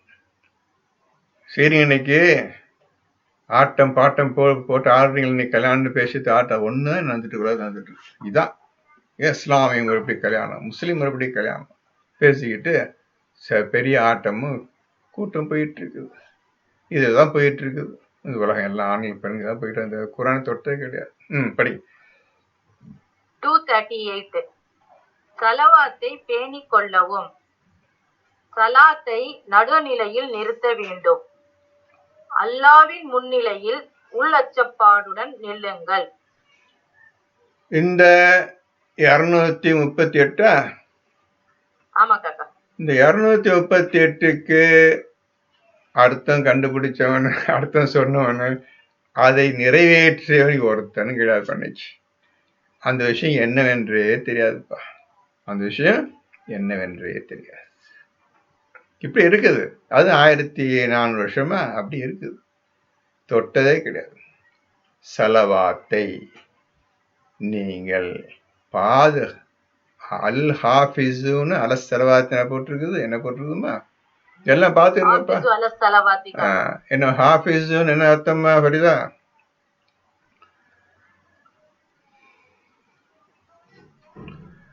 சலவாத்தை பேணிக் கொள்ளுங்கள், பாதுகாத்து கொள்ளுங்கள். சலாத்து இல்ல செலவாத்து, 2 வார்த்தை இருக்கு. சலவாத்துன்னு ஒரு வார்த்தை இருக்குது, சலாத்னு வார்த்தை இருக்கு. இந்த செலவாத்தை அல்லாஹ் சொல்றான், பாதுகாத்து கொள்ளுங்கள். பக்குவமா பாதுகாத்துங்க அந்த செலவாத்தை. நான் உங்களுக்கு தந்த செலவாத்தை பத்தும் பாதுகாத்துக்கொள்ளுங்க. செலவாத்தை என்ன தெரியாது, அதை பாதுகாத்து கொள்ளுங்கன்னு சொல்றோம். என்ன இது விஷயம், என்ன தெரியும்? நீ என்னைக்கே இபாதத்துல முழுமை பெற்று அல்லாஹ்வை அறிந்து கொள்வதற்காக இய்யாக நஅபுதில் இருந்து அவனை புரிந்து கொண்டீர்களோ, இவன்தான் அல்லாஹ் உண்மையான இறைவன் என்பதை என்னைக்கு நீங்கள் அல்லாஹ் உங்களுக்கு அறிவித்து கொடுத்தானோ, அன்னைக்கு உங்களுக்கு அல்லாஹ் சலவாத்தை தருவான். அந்த சலவாத்தை நீங்கள் பாதுகாப்பாக ஆக்கிக் கொள்ளுங்க. உங்களுக்கு சலவாத்து அந்த வார்த்தைக்கு அர்த்தம் தெரியாது. யார் அந்த சலவாத்தை அல்லாஹ்விடமிருந்து பெற்றுக் கொண்டார்களோ அவர்களுக்கு மட்டும்தான் அது என்ன விஷயம் என்று தெரியும். அவர்கள்தான் அதை பத்திரமாக பாதுகாத்து கொள்வார்கள். இப்ப 10க்கு அடுத்தது என்னது, சலாத் வருது. இந்த சலாத்து என்னவென்றும் தெரியாது, அது விஷயம் என்னவென்றும் தெரியாது. இந்த சலாத்தை நீங்கள் அக்கீமி சலாத்தை நீங்க நிலைநிறுத்த வேண்டிய ஒரு மகத்தான செயலாகும். இத நடுநிலையா, சலாத்தை நடுநிலையாக வைத்துக் கொண்டு, தராசு மாதிரி வைத்துக் கொண்டு, ஒரு பக்கம் சலவாத்தும் இன்னொரு பக்கம் அல்லாஹுக்கு பயந்து கொள்ளக்கூடிய விஷயத்தையும், இது 2ஐயும் தூக்கி சரிமமா எடுத்து வைக்கிறது சலாத். தேவையில்லாம நடுத்தொழுகை மத்திய மண்ணாங்கட்டி தொழுகைன்னு போட்டுருவோம்.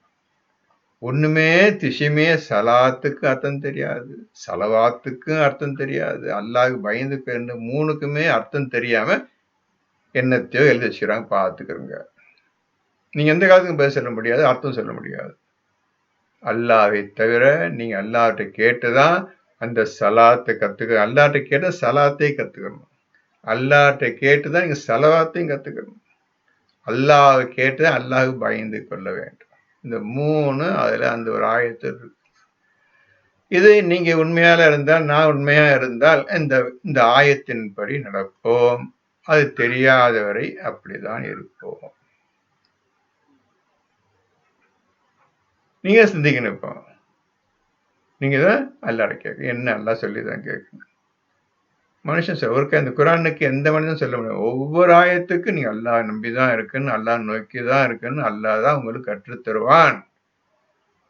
உங்கள் குரானை அவன் தான் கற்றுத்தருவான், எல்லாவற்றையும் அவன் தான் கற்றுத்தருவான். ஆக பொறுமையாயிருங்கள்.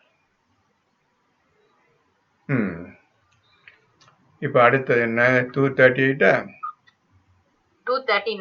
படிங்க. ஆயினும் நீங்கள் பயப்படும் நிலையில் இருந்தால், நடந்து கொண்டோ அல்லது சவாரி செய்து கொண்டோவாகிலும், பின்னர் நீங்கள் அச்சம் தீர்ந்ததும் நீங்கள் அறியாமல் இருந்ததை அவன் உங்களுக்கு அறிவித்ததைப் போன்று அல்லாஹ்வை ஜிக்ர் செய்யுங்கள். இப்போ அடுத்து ஜிக்ர் என்ற வார்த்தை வந்துருச்சு. இப்ப நீங்க சலவாத்து என்ற வார்த்தையை பார்த்தீங்க, சலாத்து வார்த்தையை பார்த்தீங்க, அல்லாஹுக்கு பயந்து கொள்ளக்கூடிய முறை, அவனுக்கு எப்படி நடந்துக்கிறது முறை 3 இந்த முந்தின ஆயத்துல பார்த்தீங்க. இப்ப அடுத்த ஆயத்துல ஜிக்ர்னு வார்த்தை வந்துருச்சு. இது நம்மளுக்கு என்னன்னு தெரியாது. இப்போ நீங்கள் படிங்க. நீங்கள் ஆயினும் நீங்கள் பயப்படும் நிலையில் இருந்தால், நீங்க பயப்பு நிலை இருக்கிறீங்க, இடத்துக்கு போறீங்க, அந்த இடம் சரியில்லை, சிச்சுவேஷன் மோசமா இருக்குது, எதிரிகளோ காபிர்களோ உங்களுக்கு விரோதிகள் இருக்கிறார்கள் என்று நீங்கள் பயந்தால், நடந்து கொண்டோ அல்லது சவாரி செய்து கொண்டோவாகிலும், நடந்து கொண்டோ நின்றாங்க, பேச எடுத்துட்டு போனா போதும், நடந்து கொண்டே, அல்லது குதிரையிலையோ கழுதையிலையோ சவாரி செய்தால், சவாரி செய்து கொண்டே நீங்க என்ன சேர்த்தது? பின்னர் நீங்கள் அச்சம் தீர்ந்ததும் இடம் மாறி ஆயிடுச்சுப்பா. அந்த இடத்த விட்டு காஃபிகள் விரோதிகள் இருக்க இடத்த விட்டு தாண்டி வந்தாச்சுப்பா. 1 மைல் 2 கிலோமீட்டர் தாண்டி வந்தாச்சுப்பா. இனி பயம் இல்லப்பா. பயம் போயிருச்சுப்பா. அச்சம் தீர்ந்ததும் நீங்கள் அறியாமல் இருந்ததை அவன் உங்களுக்கு அறிவித்ததை போன்று நீங்கள் ஜிக்ரு என்பதை பற்றி விஷயமே தெரியாமல் இருந்தபோது அவன் உங்களுக்கு எப்படி ஜிக்ரு செய்ய வேண்டும் என்று உங்களுக்கு கற்றுக் கொடுத்தான், அறிவித்து கொடுத்தான். எப்படி நீங்கள் ஜிக்ரு செய்ய வேண்டும் என்று அறிவித்து கொடுத்தான். அதன்படி அல்லாஹ்வை ஜிக்ர் செய்யுங்கள். அதன்படி அல்லாஹ்வை ஜிக்ரு செய்யுங்கள். அந்த ஜிக்ர மனசுக்குள்ள செய்யணும். நடந்து கொண்டோ அல்லது சவாரி செய்து கொண்டோ இது போய் நிக்காது, அது போயிருங்க.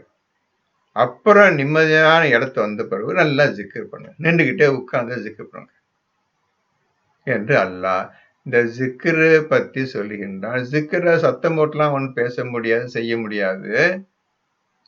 ஜிக்ருக்கு வார்த்தைகள்லாம் கிடையாது. எப்படி ஜிக்ரு செய்ய வேண்டும் என்று பேச்சு கிடையாது. இந்த ஜிக்ருக்கு மொழி லாங்குவேஜே கிடையாது. எதையும் சொல்லவும் முடியாது, எழுதையும் காட்ட முடியாது. அப்பேற்பட்ட விஷயம்தான் இந்த ஜிக்ர். அப்பேற்பட்ட விஷயம்தான் இந்த ஜிக்ர். இந்த ஜிக்ர் இல்லாமல் இந்த இஸ்லாமிய உலகம் கிடையாது, முஸ்லிம் கிடையாது, எதுவுமே கிடையாது.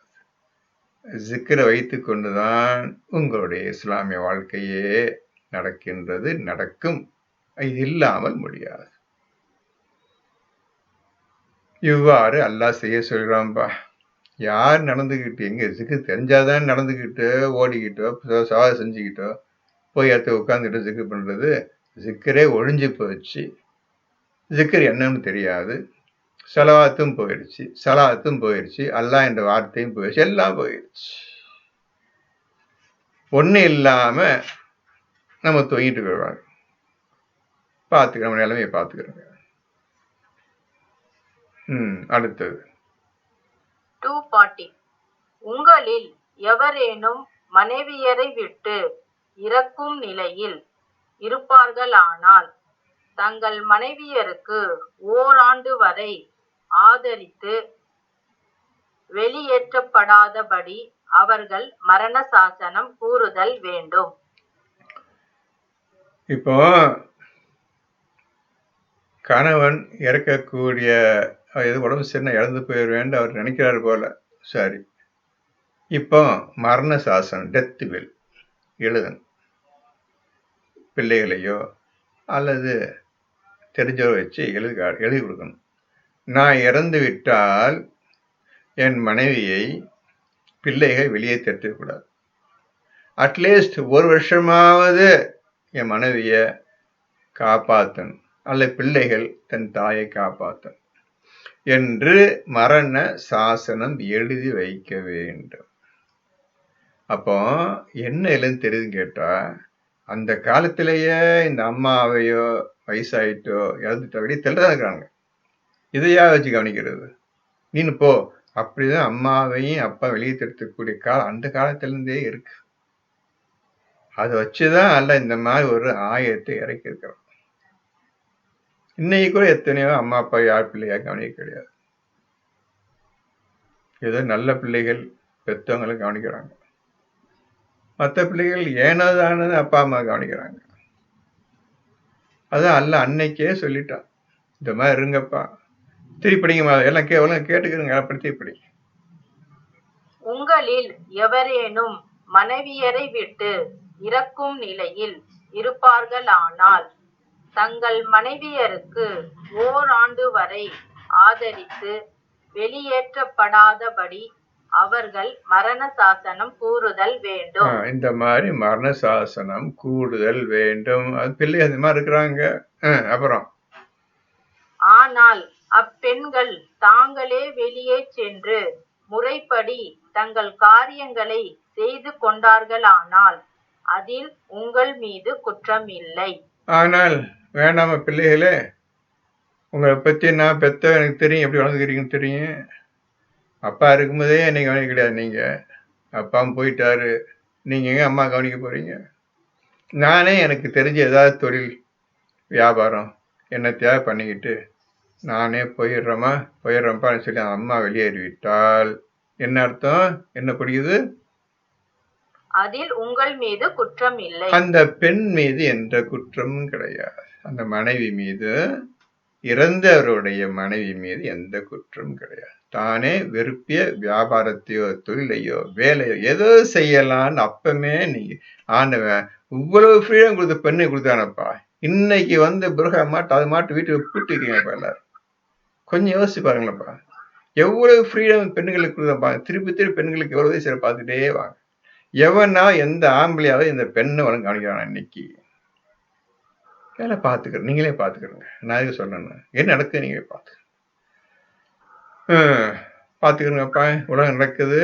அன்னைக்கு இந்த மாதிரி நடந்துட்டு இருக்குது, இன்னைக்கு நடந்துட்டு இருக்கு. அது அதிகமா இருக்கு இன்னைக்கு. படிங்க அடுத்தது. மேலும் அல்லாஹ் வல்லமை உடையவனும் அறிவாற்றல் உடையவனும் ஆவான். எல்லாவற்றையும் அல்லாஹ் வல்லமை உடையவனும் அறிவுடையவனா இருக்கின்றான். எந்த மாதிரி அறிவு சொல்றான் பாருங்க, எப்படி அறிவு சொல்றான் பாருங்க. பெண்ணை எந்த காலத்திலும் அடிமையாகவோ கீழ்த்தரம் நடத்தாதீங்கப்பா, ஜாக்கி எழுந்துக்கிறீங்கப்பா. நீங்க நினைக்க மாதிரி இல்லப்பா இந்த பெண்ணு இன்னும் உங்களுக்கு அடிமை ஆகிட்டா, உங்களுக்கு மனைவி ஆகிட்டா, எல்லாம் வேலைக்காரியமா நடத்தணும், இப்படி நடத்த நினைக்காதீங்கப்பா என்று இவ்வாறு சொல்லி. என்னைக்காவது பார்த்துருக்கீங்களா? கல்யாணம் வந்தாலும் மாமியாரை கவனிக்கணும், மாமனாரை கவனிக்கணும், எங்கேயாவது குரான் சொல்லிக்கிறான். கணவன் மனைவி சொல்றானே தவிர கண்ணனுடைய அப்பா அம்மா கவனிச்சுக்கோங்க, சோறாக்கி போடுங்க சொல்றான பாத்துங்க. நீங்க என்ன செய்றீங்க? அது போல என்ன செய்யறாங்க? ஒவ்வொரு நடக்குது, அநியாயம் நடக்குது. அந்த பெண்ணுக்கு எப்படியெல்லாம் வேலை வாங்கணும், எப்படியெல்லாம் கஷ்டப்படும் நடந்துருக்கு. 99 வருஷம் வீட்டுல நல்லா பாருங்க. பண்ணைக்கு எத்தனை பேர் அழுகுறான்னு பாத்துருங்க. பண்ணைக்கு வெளியே சொல்ல முடியாத கஷ்டத்தை மனசு வச்சுக்கிட்டு லட்சக்கணக்கான பெண்கள் இருக்கிறாங்க. யாரு போய் கேட்கறது? அல்லாவுக்கு அஞ்சு கொள்ளுங்கள், ஜாக்காதுங்க, நல்லது ஒன்றும் சொல்லிட்டு இருக்கலாம். சரி, அடுத்தபடி 241. மேலும் தலாக் கொடுக்கப்பட்ட பெண்களுக்கு நியாயமான முறையில் சம்ரட்சணை பெறுவதற்கு பாத்தியம் உண்டு. இது முத்தகின்கள் மீது கடமையாகும். இது என்ன அர்த்தம்? தலாக் சொல்லிய பெண்ணுக்கு நல்ல முத்தகின் தக்குவா உடைய ஆணா இருந்தா தக்குவா உடைய பெண்ணு தான் மனைவியாக இருக்க தகுதி. மூமினான உள்ள ஆணுக்கு மூமினான பெண்ணு தான் ஈக்குவல், அவங்களுக்கு ரைட் இருக்குது கல்யாணம் பண்றதுக்கு. இப்போ தலாக் ஆயிடுச்சு. என்ன படிச்சீங்க? உங்களுக்கு எல்லாம் கேட்டுருங்கப்பா. திருப்பி படிங்க. மேலும் தலாக் கொடுக்கப்பட்ட பெண்களுக்கு தலாக் ஆயிடுச்சு முறையில் சம்ரட்சணை பெறுவதற்கு பாத்தியம் உண்டு. இப்போ பெரிய சம்ரட்சணை மறந்துருங்க. அந்த பெண்ணுக்கு ஜீவனாம்சம் கொடுப்பது கிடைப்பது பாத்தியம் உண்டு. முத்தகீன்களான இருந்தால் நிச்சயமாக நீங்கள் மாதம் ரட்சிக்கமாக கொடுப்பீங்க. இவங்க சொல்றானுங்க இஸ்லாத்துல ஜீவனாம்சம் கிடையாது, அது கிடையாது. என்ன அர்த்தம் இருக்கு? அப்ப என்ன பார்த்தது?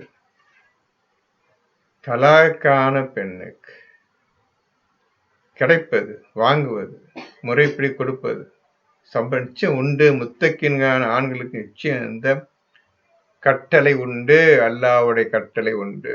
செய்யுங்கள், கொடுங்கள். எங்க நல்லா இருக்கும் தள்ளி விடுறாங்க. தலாக் தான். இது என்ன புது விஷயம்? தலாக் எங்க இந்த ஷைத்தான் பேச்சு தலாக் சம்பந்தமில்லாத பேச்சு, சம்பந்தமில்லாத செயல். அதாவது இஸ்லாத்து உள்ளவங்களுக்கு தான் இந்த பேச்சு எடுத்தா, இல்லாமங்க எதுவுமே இருப்பாங்க, அதை பத்தி கவலை இல்லை. இந்த மாதிரி ஒரு விஷயம் மட்டும் எடுத்துக்கிறோங்க. ஜீவனாம்சம், அந்த பெண்ணு போய்விட்டால் என்ன செய்வாள்? அவள் தனியாக சம்பாதிச்சு வேலை செஞ்சு பரவாயில்ல, ஒண்ணு இல்லை, வீட்டில் இருக்கிறாள், எந்த வழியும் இல்லாம இருக்கிறாள். நீங்கள் கொடுங்கள். யாரு? தலாக் ஆன பிறகு. எந்த காரணத்தினால் தலாக் ஆனிச்சோ அதை பத்தி கவலை கிடையாது. நீ அந்த பெண்ணுக்கு மாசம் என்ன மாதிரி கொடுத்து உதவி செய். உனக்கு அந்த பெண்ணை பற்றி நன்றாக தெரியும், அந்த பெண்ணுடைய தாய் தகப்பை நன்றாக தெரியும், நீ கொஞ்சம் வசதிப்படுத்த வைக்கின்றாய், குடு, தப்பு கிடையாது, குடு என்று அல்லாஹ் சொல்ற.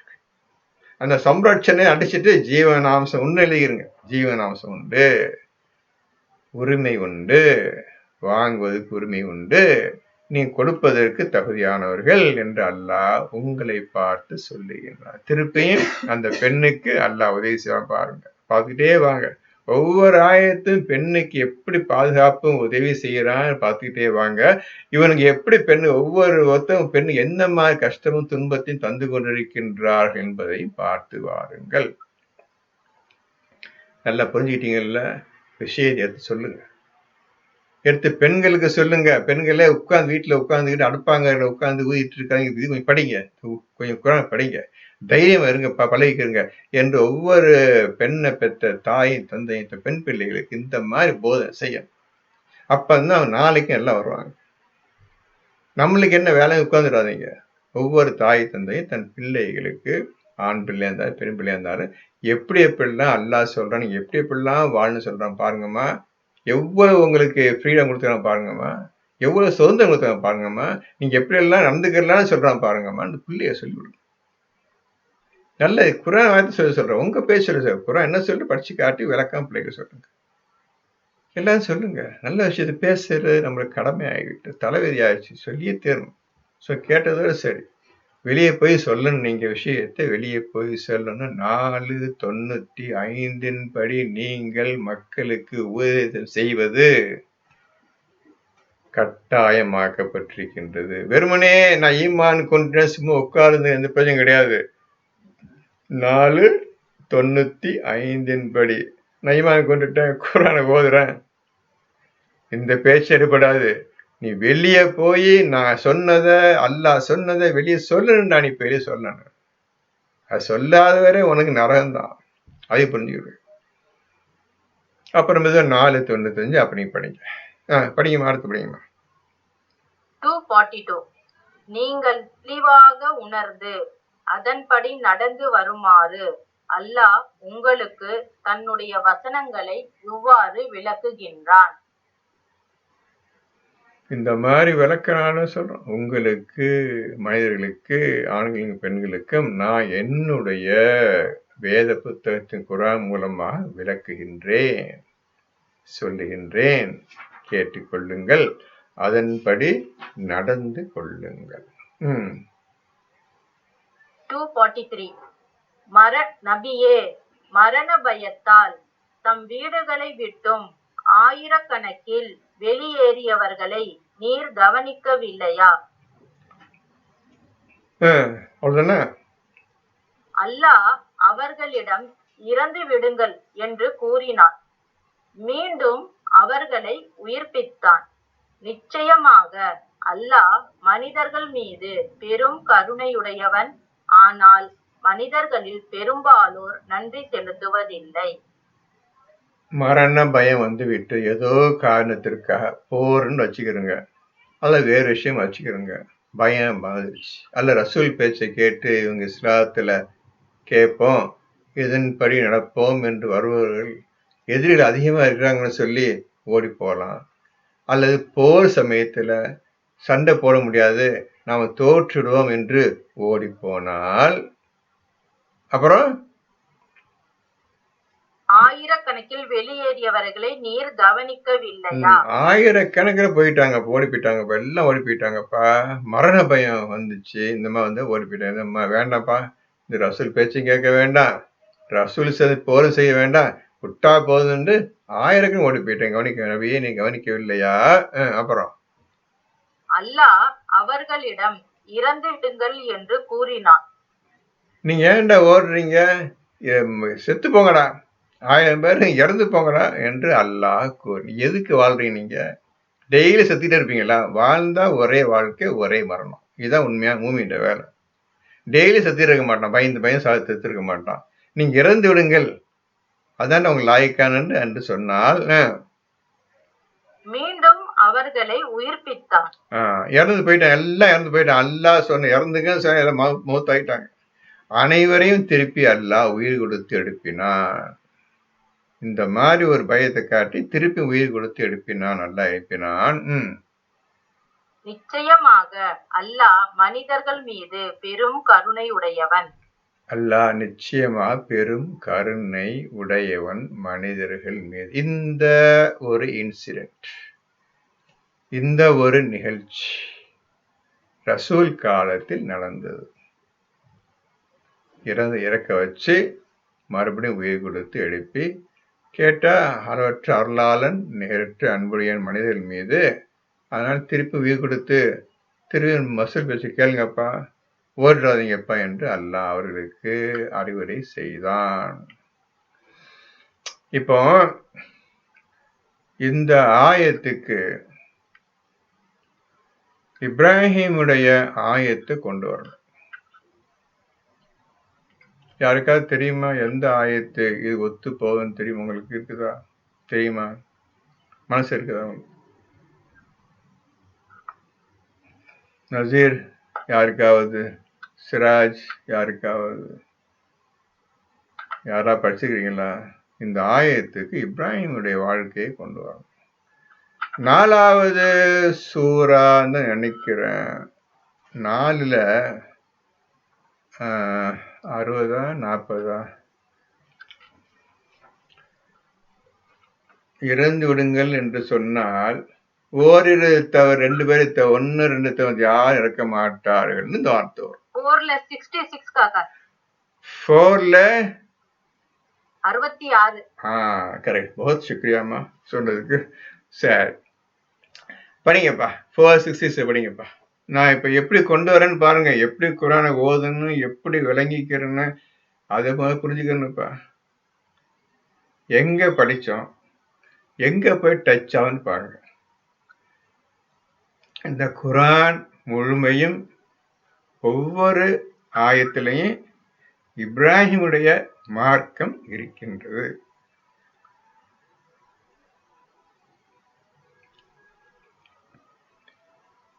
இப்ராஹிமுடைய மார்க்கத்தை யார் புறக்கணிக்கின்றானோ நிச்சயமாக அவன் நரகவாசிகளில் உள்ளவன்.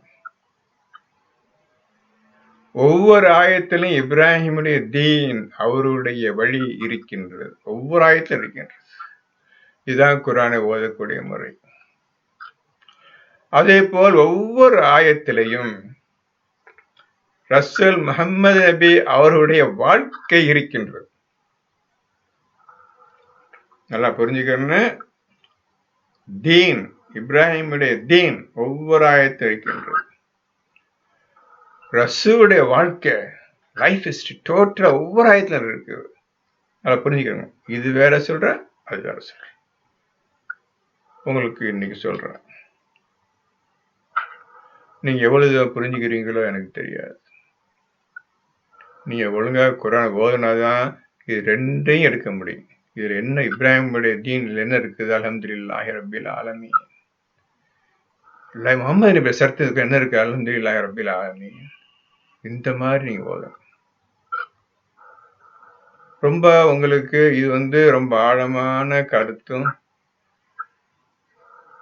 மிக்க ஞானம் நிறைந்த விஷயங்களாகும். இப்படிலாம் யாரும் ஓததும் கிடையாது, செஞ்சதும் கிடையாது, விஷயம் எடுத்ததும் கிடையாது. இதுக்குள்ள இப்ராஹிமுடைய தீன் மார்க்கம் இருக்கின்றது. அதே இதுக்குள்ள ரசூலோட முழு லைஃப் ஹிஸ்டரி அப்படி இருக்கு. உயிரோட்டம் ஓடுது, அப்படியே ஓடுது. ஒவ்வொரு ஆயத்திலையும் ரசூல் நிறைஞ்சிருக்கிறாங்க. ஒவ்வொரு ஆயத்திலையும் இப்ராஹிம் மார்க்கம் நிறைஞ்சிருக்கு. இந்த மாதிரி ஓதுனப்பா குரானை ஓதுனப்பா. நான் இப்ப சொல்றேன், நீங்க மறந்துடுவீங்க. இதை பத்தி எவ்வளவு தூரம் உண்மை, எவ்வளவுதான் ஓதன்னு அவன் என்னைக்கு நினைச்சு பார்க்க மாட்டேன். உங்களுக்கு இது எல்லா விஷயம் புது விஷயம் சொல்லிட்டு வர்றேன். எல்லாம் அப்படி காத்துல போயிட்டு இருக்கு. யாரும் எதிர்பார்த்து என்ன இப்படி பிள்ளை எப்படியா போகணும், இப்படி இருக்குதா, என்ன செய்யணும், யாரும் யோசிச்சு அதை பத்தி விஷயம் பேசுவாங்க விட்டு இதுவரையும் வரல. உங்களுக்கு இருந்தாலும் உங்களுக்கு நீங்க ஒரு ஆசைப்பட்டு குரான் எடுத்ததுக்காக அல்லாஹ்வோட உதவி கேட்டு நான் உங்கள்கிட்ட பேசிட்டு இருக்கிறேன். அல்லாஹ் உதவி கேட்டு நான் பேசிட்டு இருக்கேன். நல்லா சொன்னீங்க. அல்லாஹ் இந்த வந்த மக்கள் ரொம்ப சொற்பம். இந்த சொற்ப மக்களுக்கு எல்லாத்தையும் ஒழுங்கா சொல்லணும். அந்த பாக்கியத்தை எனக்கு தான் கேட்டு நான் உங்கள்கிட்ட பேசிட்டு இருக்கிறேன். இப்ப 466 படிங்க. மேலும் நாம் அவர்களை பார்த்து, நீங்கள் உங்களை வெட்டி மாய்த்துக் கொள்ளுங்கள், மேலும் அல்லது உங்களுடைய வீடுகளில் இருந்து வெளியேறிவிடுங்கள் என்று கட்டளை இட்டிருப்போமானால் அவர்களில்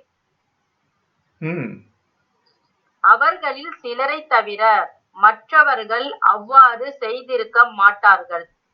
அவர்கள் தங்களுக்கு உபதேசம் செய்யப்பட்டபடி நடந்திருப்பார்களானால் அது அவர்களுக்கு நன்மையாகவும் அவர்கள் நம்பிக்கையை மிகவும் உறுதிப்படுத்துவதாகவும் இருந்திருக்கும். இதுல என்னப்பா புரிஞ்சுக்கிட்டீங்க சார்? இந்த ஆயிரக்கணக்கில் பயந்து ஓடியவர்கள் அந்த ஆயத்தையும் 466 இந்த ஆயத்தையும் நீங்க நன்றாக படித்து ஒழுங்கான பதிலை எழுத வேண்டும். சும்மா இதுதான் அந்த கதை மாதிரி பேசிடாதீங்க. ஒழுங்கா யோசித்து என்ன சொல்லப்பட்டிருக்கின்றது, எதுல முக்கியமான விஷயம் என்ன இருக்குதுல, இதுல முக்கியமான விஷயம் என்ன இருக்குது, அந்த விஷயத்தை எடுத்து நீங்க அனைவரும் இதுக்கு பதில் சொல்ல வேண்டும். இந்த ஆயத்துக்கு மணி 1:30 மணி ஆச்சா? இப்ப நீங்க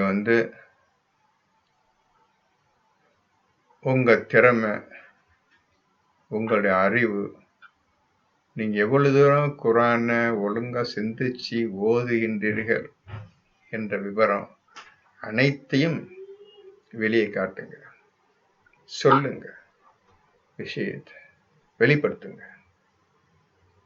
யாரும் யாருக்கும் சலைத்து வைக்கிற, பெண்ணு ஆணுக்கு சலைத்து வைக்கிற, ஆணு பெண்ணு சலைத்து, 2 பேருமே ஈக்குவலா இருக்கிறீங்க. ஓதுங்க. மூமினான ஆண்களாகவும் மூமினான பெண்களாக இருக்கிறீங்க. இபாதத் செய்யும் ஆண்களாக இபாதத் பெண்களாக இப்ப இருக்கின்றீங்க.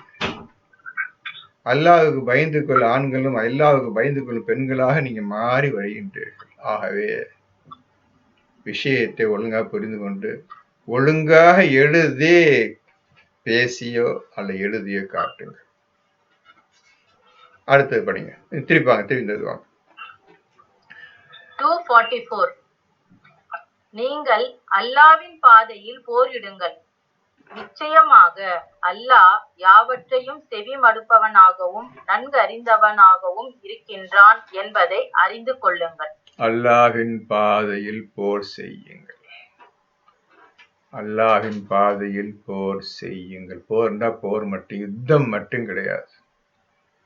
பல வருஷமா யாரு பேச வந்தாலும் அல்லாஹின் குர்ஆனை வைத்துக் கொண்டே நீங்க அழகான முறையில் பதில் சொல்லி நீங்க நிரூபிக்கணும். ஒவ்வொரு ஆயத்தை நிரூபிப்பது அவங்க வேலை, உண்மையாக்குவது அவங்க வேலை.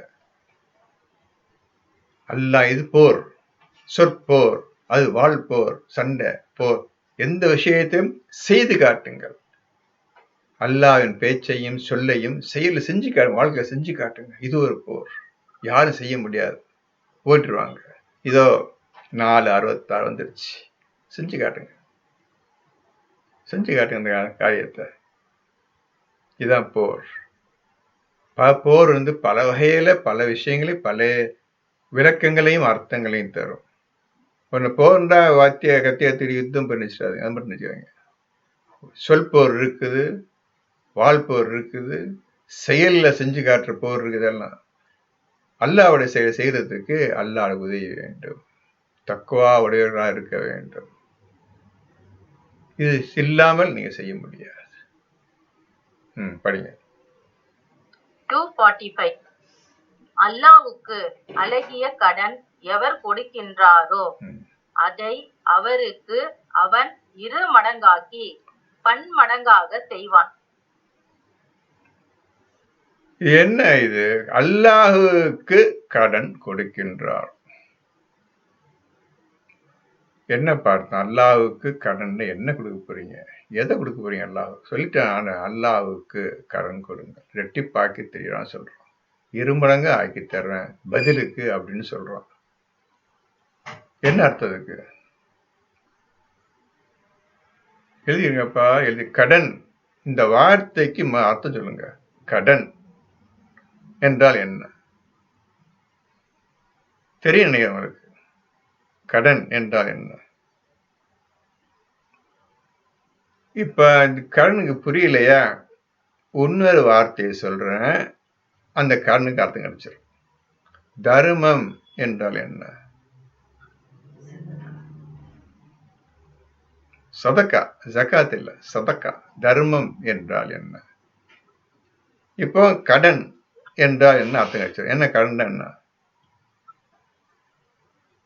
சரி, புரியலையா? கடனுக்கு தர்மத்துக்கு என்ன வித்தியாசம்? இப்படி சொன்னா புரிய நினைக்கிறேன், விட கிடைச்சிடும் நினைக்கிறேன். கடனுக்கு தர்மத்துக்கு என்ன வித்தியாசம்? கடன் தந்தா வாங்கணும் காக்கா, திருப்பி தர்மம்னா வாங்க கூடாது. இப்ப அல்லாஹ்வுக்கு கடன் கொடுக்குறீங்க. கரெக்ட், நல்ல ஆன்சர் தான், கரெக்ட் ஆன்சர். கடன்டா திருப்பி பெறக்கூடிய கடன், தர்மம்டா விட்டு போய் அது முடிஞ்சு வச்சுக்காத. இதான் ரெண்டுக்கும் வித்தியாசம். இப்ப அல்லாஹ்வுக்கு அழகிய கடனை கொடுங்கள், அவன் ரெட்டிப்பாக தர்றேன்னு சொல்றான். இப்ப எப்படி அல்லாஹ்வுக்கு கடன் கொடுப்பீங்க?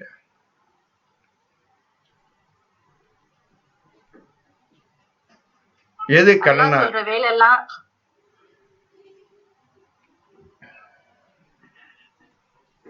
சொல்லுங்க,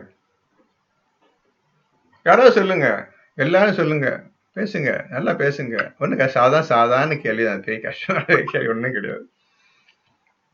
சரி, இன்ஷா அல்லாஹ் பிஸ்மில்லாஹி அடுத்த எபிசோடில் இதனை தொடர்வோம். சரிம்மா, முடிச்சு.